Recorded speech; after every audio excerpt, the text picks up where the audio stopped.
Ici, on intervient sur une grosse thématique, parce que je ne sais pas si vous connaissez tous très bien l'île de Ré, mais l'île de Ré est un très bon spot pour la pêche à pied. Alors nous sommes ici ce soir pour parler de la faune nocturne à travers une animation qui s'appelle Safari Nocturne. Voilà, on fait une animation spéciale pour les rétais, une fois par mois. Et ce mois-ci, c'est à Sainte-Marie pour parler de la faune nocturne. Pourquoi le choix de Sainte-Marie? Alors Sainte-Marie, c'est un des villages étoilés de France. Voilà, il a reçu ce label. Et c'est vrai que c'est une commune qui nous a semblé vraiment intéressante de parler de la faune nocturne, de la pollution lumineuse aussi. Et vu qu'elle met beaucoup de choses en pratique pour limiter la pollution lumineuse, il nous semblait évident de faire quelque chose à Sainte-Marie.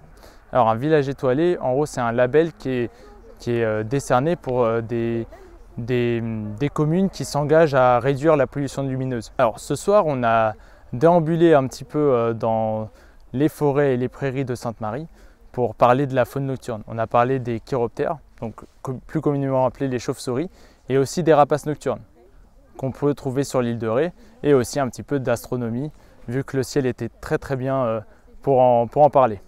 On a compris que le grand public s'intéressait énormément à la nature et qu'ils étaient très curieux de ce qu'il y avait autour d'eux sur l'île de Ré. Et du coup, il nous semblait assez évident de démocratiser un petit peu tout ça en faisant diverses animations pour parler un petit peu de la biodiversité autour de chez eux. C'est ça? Ouais. C'est vrai que c'est une bonne différence. Donc c'est-à-dire qu'elle, elle entend pas et elle entend? En fait, on fait plusieurs actions sur les milieux naturels et on a une petite équipe dont je fais partie d'animateurs qui vraiment sensibilisons un maximum de rétés, que ce soit les scolaires ou le grand public, pour vraiment qu'ils aient conscience de la richesse de la biodiversité qu'on trouve sur l'île de Ré et de leur faire prendre conscience aussi que cette richesse peut être parfois fragile et du coup il faut qu'ils parfois adoptent certains comportements, certaines actions qui peuvent être au bénéfice de la biodiversité. Si par exemple là je vois une chauve-souris voler et que du coup je ne l'entends pas,